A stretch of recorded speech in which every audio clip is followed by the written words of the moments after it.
Panginoon, salamat na naman sa bagong pag-asa na kasabay sa pagdating ng bagong araw ngayon. Salamat sa laging pagbibigay sa amin ng pagkakataon sa buhay, Panginoon. Because we know you are a God of second chances. You are a God that provides opportunities in life. You are the God that understands us always. Lord, sa dami po ng problema ngayon sa harap namin, kami po ay nanghihina na.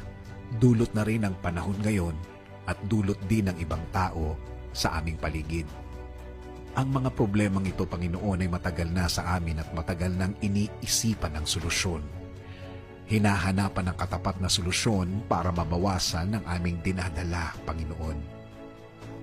At Panginoon, inaamin po namin na sa lakas namin kami umaasa, kaya nauubusan po kami. Sa lakas namin kami nakafocus, kaya nanghihina po kami, Panginoon.